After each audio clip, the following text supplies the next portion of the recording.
250 years ago, where we are right now was the edge of civilization. It is a South Carolina militia button. It's got the palmetto tree on it, SC on each side. But this was where the pioneers came to establish their pioneer lifestyle, and we certainly appreciate what they have done. That is beautiful, buddy. Half the people that came into this area were fine, God-fearing people who wanted to build their lives here in peace and freedom. Oh my God, look at that. It's my first whatever. This was referred to as the Backcountry of South Carolina.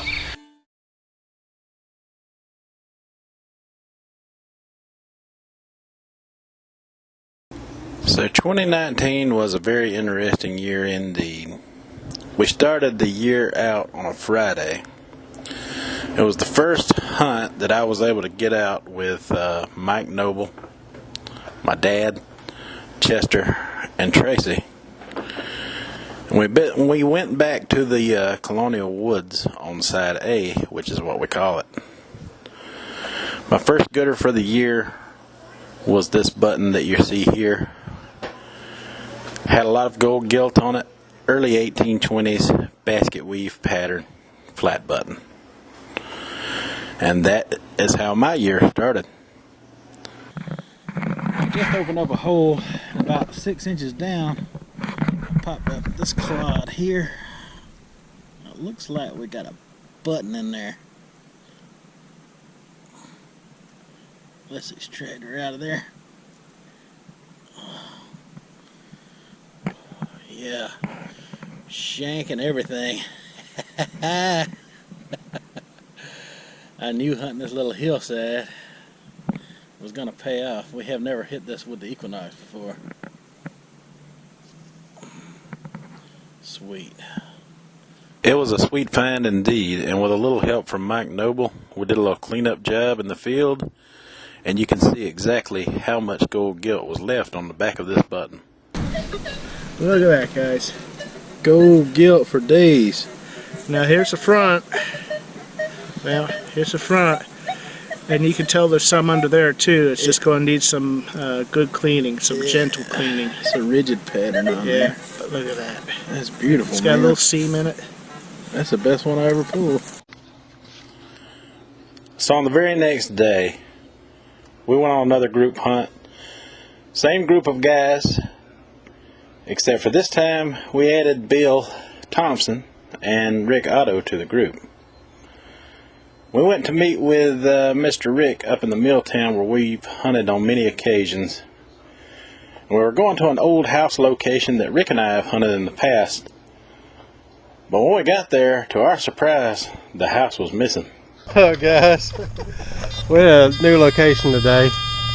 There used to be an old house there, and to our surprise it was demolished. But first signal of the day is this old toy gun. I'm liking it. What do you think? I like it too. Like it? Let's go find the rest of it. Let's go find the rest of it. Let's keep getting it, guys. So we were joined a little later on this same hunt by Mike Pettit. Mike has hunted with us in the past, and he was on the property and he discovered this little building with a rock wall made up straight off of the ground foundation. It was a pretty cool structure. We didn't find a lot at this house afterwards because of all the bulldozing that went on, scraping the house away. But nevertheless, this little feature, this stone building was very cool and worth checking out. So from here, we moved on to another location. Alright, so Mike and Tracy are calling me over. We switched locations. And said Tracy found something good. Let's go see what he got. What you got, buddy? Okay, so what Tracy's about to show me in the video was his bucket lister for the year that he managed to find early on. And that is awesome. He said he wanted to find a silver ring, And that's exactly what he's about to show me. He had like 2 white whales for this year. Do you remember what they were? I don't remember. What were they? The Standing Liberty Quarter and Silver Ring. Silver ring? He found a silver. He's crossing one of those off of his bucket list. You found a silver ring?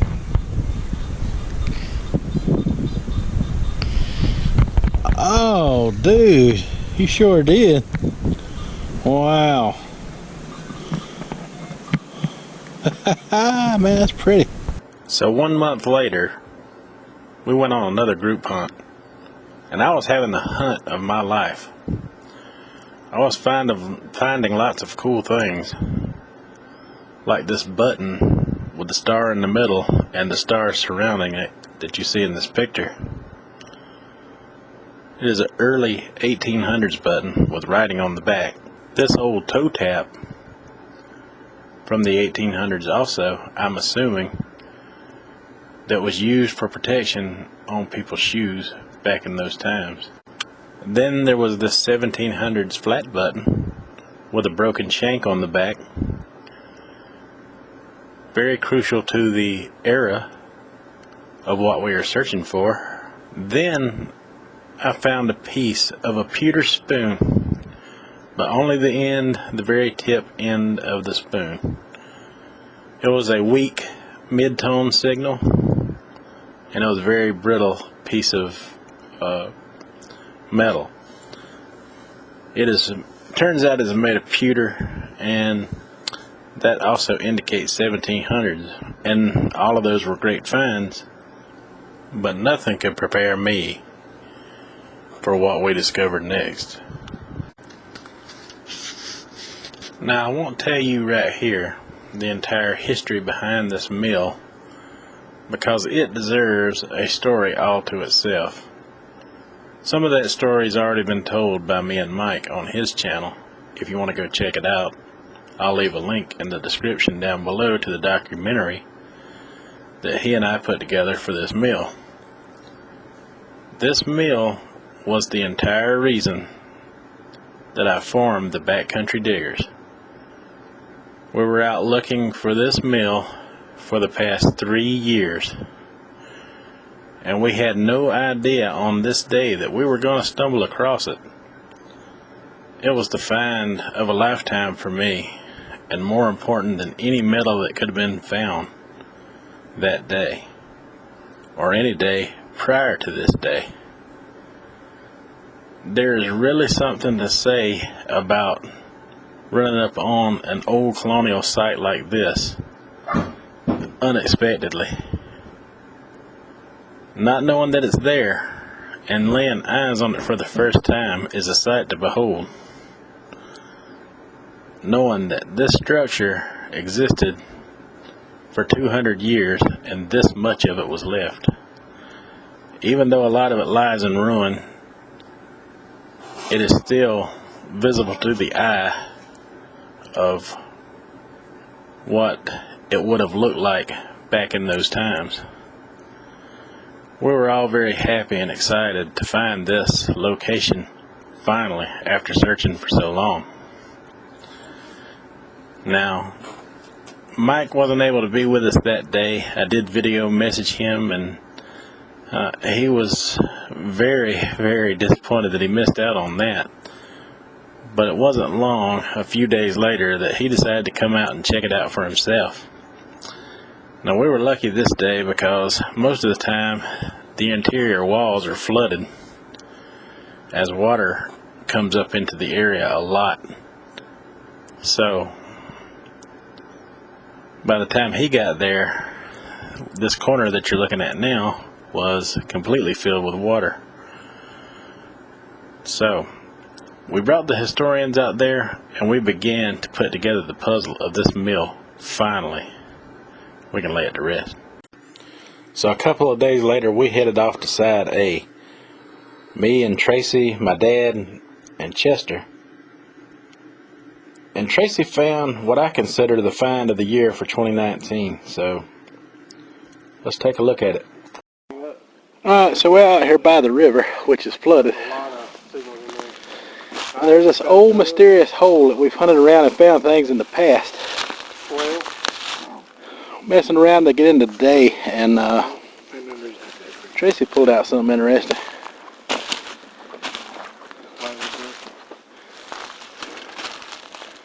Oh, he's got the whole set. It's got, ooh, it's got marks. it's got on anchors on it. Don't wipe it no more. Ooh. Tracy found a whole pair of cufflinks,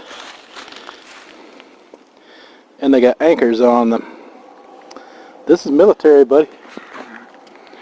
This is a lot of proof to a lot of things right here. Alright folks, so this is the cufflinks that Tracy found. We think they're French Royal Navy, and we think they were worn by an officer in the Colonial Army. We still got a little more investigation work to do on it, but we're getting closer. Very cool. That is definitely military. Check that out, guys. Pair of cufflinks still hooked together with an anchor on them. Here, lightly brush that other one off. See if there's another one on the other one. Hold that delicately, brother. Just barely. Like there is. There you go. Yeah, there there is. That's enough. That's enough right there. Check that out, guys. It's an anchor on both sides. Man, that's fascinating. Now, after we discovered the Hollingsworth Mill, we kind of struggled for a bit to find a new mystery to solve. We were looking for something that had historical significance that we could try to help get involved with and solve a mystery of where something, anything could have been. Our favorite part of history is the colonial era in the backcountry, and that opportunity came early spring when Chester accidentally stumbled across a 1700 site. It was on his hunt land, and he had no idea what he was about to uncover. We call it Button Hill for obvious reasons, as lots of buttons come off of this site.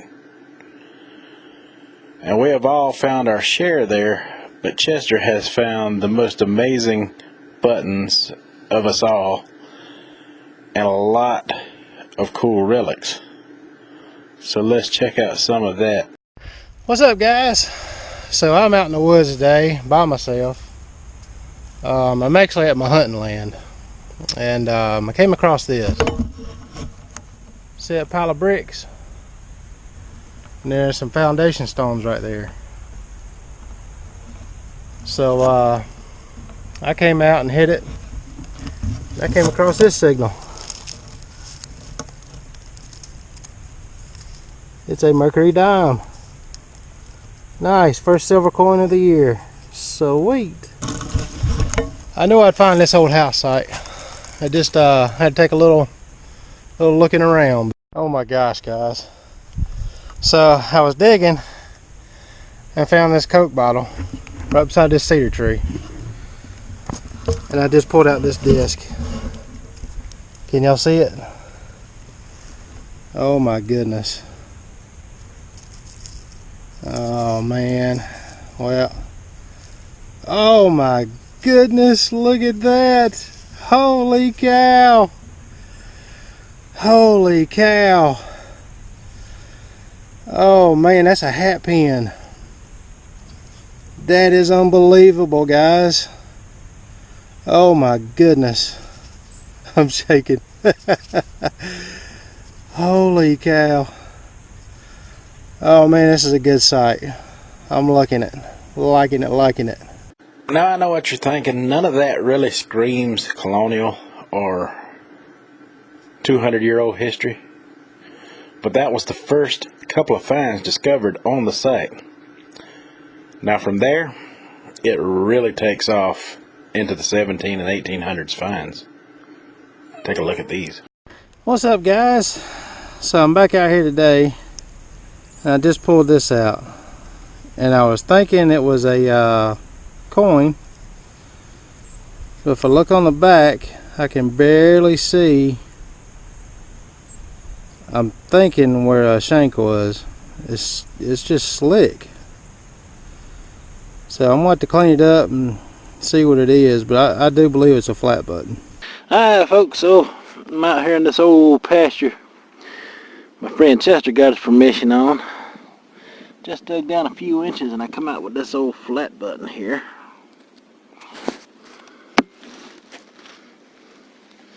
It is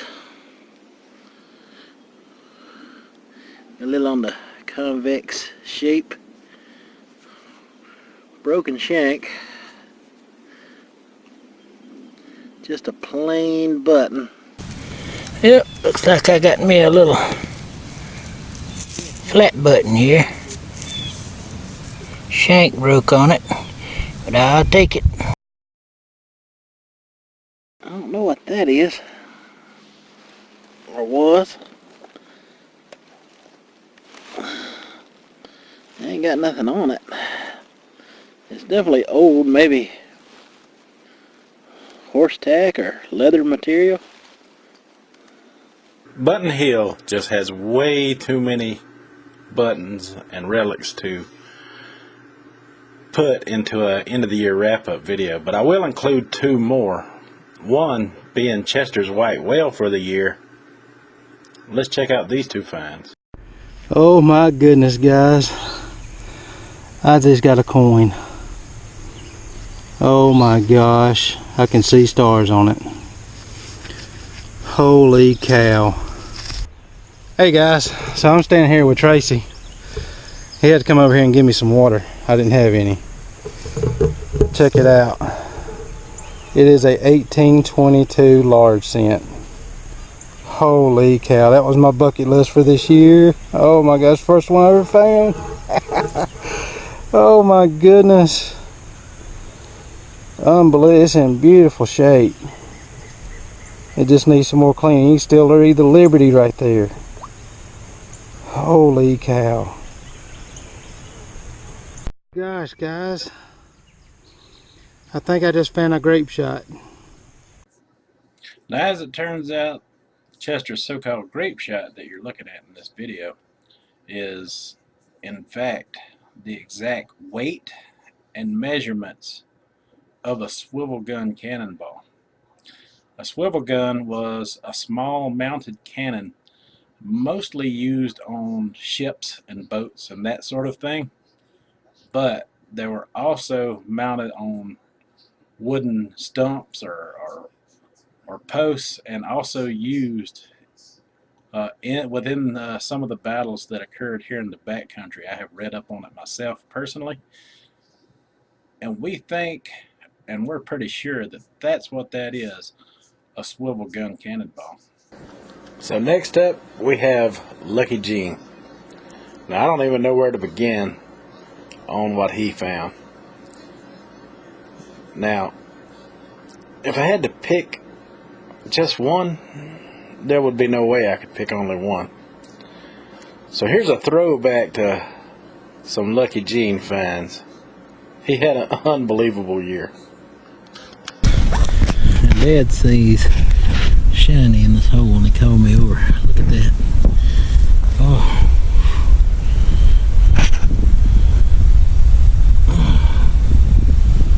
You got water on you? No, that's definitely silver. Ooh. Ooh, what is it? This is a dollar coin. Oh my God, that's $1. We don't have no water. We'll clean it up and show it later. It's a peace dollar, I think. It's a piece or a Morgan, I can't tell. I think it's a Morgan.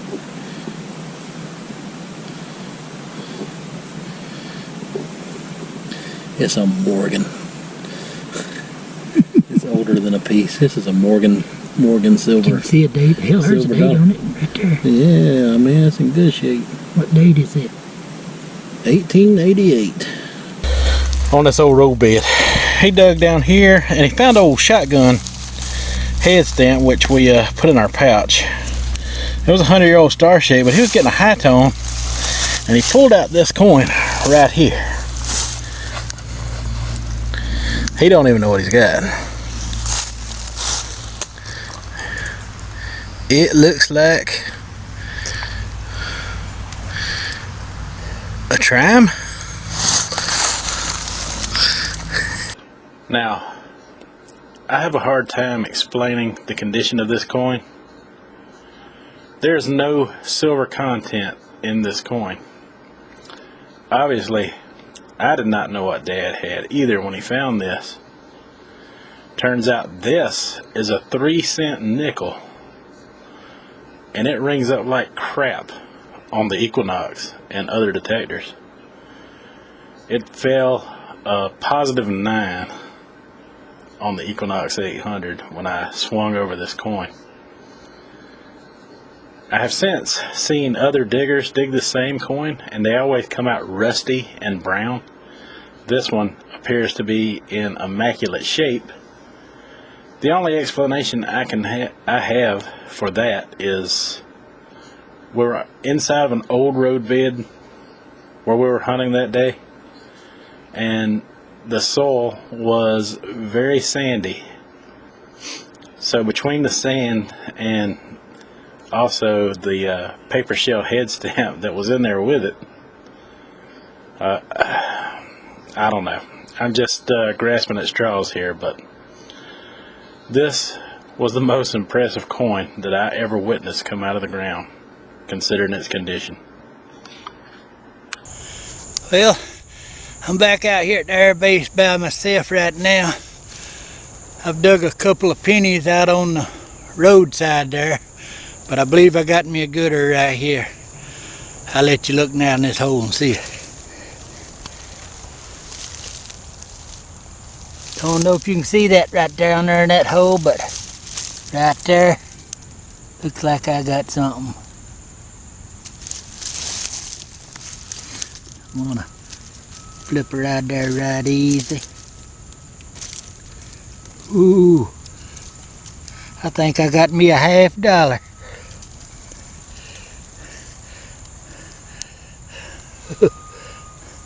Whoa, wait a minute. That ain't no $50. I don't know exactly what that is. I take it whatever it is though. I have to get back with you on that and let you know exactly what this thing is, because I don't know yet. Alright, let's see if we can find something else. Paul von Hindenburg was the ruler of Nazi Germany just before Adolf Hitler's time. The coin is a 5 Reichs. Okay. So the last couple days we've been out here, been wanting more. Now, these fellers here, these backcountry diggers, come over with something that Gene found. It's in a clump, and it looks suspiciously like a $50. It's big and round. I think that's going to be a $50. I'm just wondering if that's going to be yours. It was supposed to have been mine. Who wants to pop this? Do I have the honors? You or- go right ahead. You got the honors. Alright, let's see what we got here. That is definitely a half. Look at that. Definitely a half. I was thinking half. This, that edge is so far gone, I'm going to make a guess that possibly this is what it, possibly it is a barber half. And you found one of those before. Yeah, I have. Oh, wait, that's no way. That's good. That's a Seated. Oh my goodness. That's a seated half. How you found a seated half, buddy? Oh my God! Now, when I brought that over here, I did not expect that. Whoa! I got chills. Yeah, we're in a neighborhood You had to keep me away from we that don't want thing. to raise too much. We just got loud. He's stuck in his pocket. All right, let's finish this out. The date's down below. Lady Liberty sitting there. All right. This is going to be. Anybody got water? Actually, that's a 1854. 1854 seared half. Wow. I didn't even pop the back yet. Yeah, we haven't even looked at the back yet. Oh my I think God. from now on, we need to get some water on it. Next up on the list is Bill Thompson. Now, I hunt with Bill a lot off and on throughout the year, mostly on our group hunts that we do every third weekend. Now, he does a lot of hunting when I don't get to go with him. And it seems like this year, all the good finds that he made were on hunts where we were not together. So he shared some images of some of the good things he found during the year, and I'm going to share them with you here. These are the finds of Wild Bill.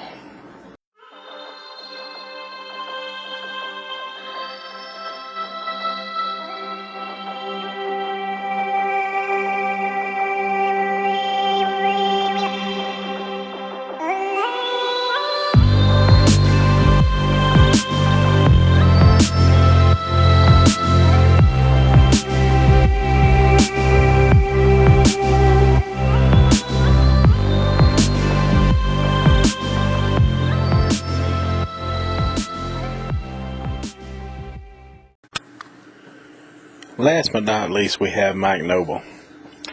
Now, throughout the year, Mike found a lot of common good finds that we all find throughout the year. So, I added this one because it was a personal item that I thought was very cool, and I just so happened to be there on the day he dug this. After that, we're going to show you his best find for the year. So Mike had just called over to me. He says he thinks he found silver. We'll walk over and see what he's got.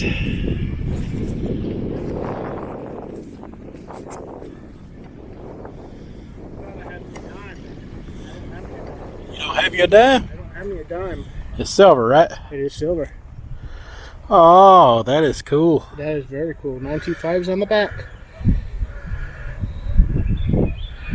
So what Mike has found is a personal engraving of some kind of charm.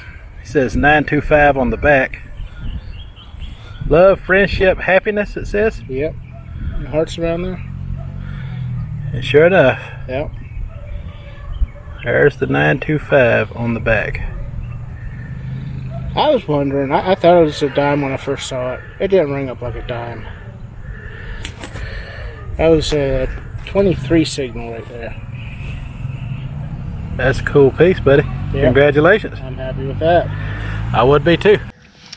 Well, I got a pretty tight, it's about 24, 25 signal right here. Frankly, it's one of the best signals I had today. Something in the plug.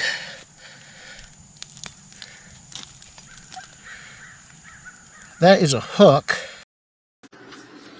Now, as it turns out, the hook that you see here that Mike is pulling out of the ground just so happens to be a mid-1800s sword hook. Whether it's pre-Civil War or Civil War or post-Civil War era is anyone's guess. But the one thing we know for sure, it is a sword hook. And it is an awesome find and a good way to end the year. With that being said, Happy New Year, everyone. I hope your finds for the year was just as good as ours, and I hope they're even better in 2020.